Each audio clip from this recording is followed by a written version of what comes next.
มันเต็มฟุ้ยแล้วหวะต้องไปเบิ้งให้บ่เสือน่ะโอ้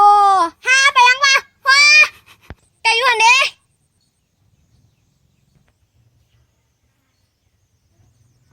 มีหลายตัววะลายเต็มปุ่นปุ้ยหมูย่ามันต่อละพอปุ้ยเอาลองไปเบิ้งลูกก็ไปคนเดียวตัวงานนะ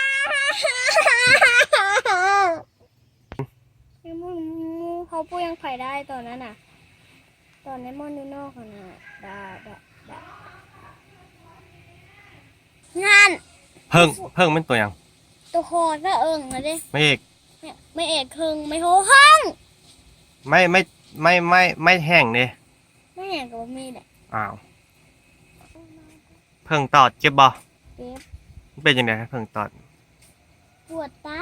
ปวดอ้าวมันตอดก้นที่มาปวดตาจังไงถ้ามันตอดก้นเลยไปปวดใส่ปวดก้นนี่เด้ถ้ามันตอดอีเลนเด้อีเลนกับปวดอีเลนถ้ามันบ่ตอดได้ชนะถ้าบ่ตอดมันก็บ่เป็นหยังอ้าวถ้ามันบินกายสิเด้ไม่ก็ขี้ในหัวอ้าวมันบินกายเอวนะถ้าเอวมันก็ขี้แต่เอวโอ้บอกเพิ่นว่าอย่าไปใกล้มันนะอย่าไปใกล้แม่จอยมื้อนี้หันอาจจะไปเบิ่งเฮิงเด้อมอนเต้นเด้อวันนี้นะโอ้โหดอกว่ามันนาได้ใส่โมเมนต์มันนาแต่หึงที่ด่านนะ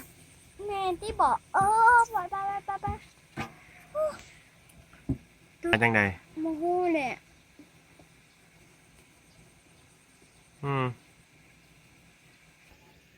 โอ้โหท่านี้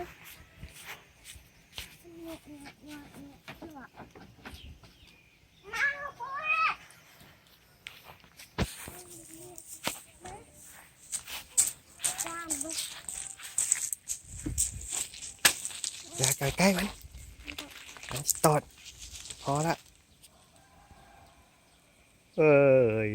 หังเพิ่งเริ่มเลย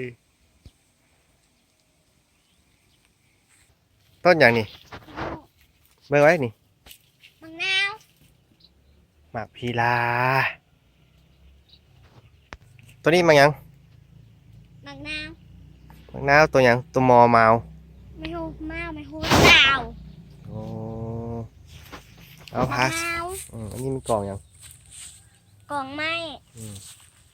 แล้วอันนี้เป็นงูตายละ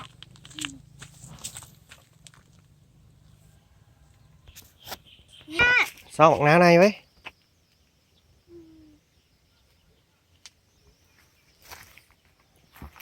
ชอบเอากระป๋อมน้ำมึงกระป๋อมว่ายไปแล้วกระป๋อมคอบดแดงตัวนี้นะไปโตไปว่าสวยงามนี่เห็นแล้วไปมะนาวใบไม้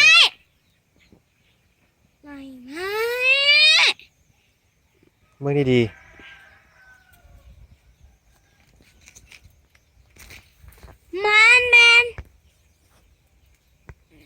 เดี๋ยวใบไม้เอาเลยว่าเล่นหนังนาวอันนี้ดิไก่เล่นแป๊บถ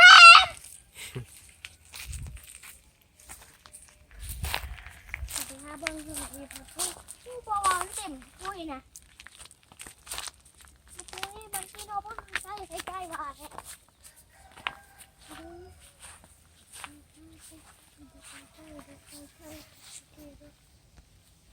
ไปนี่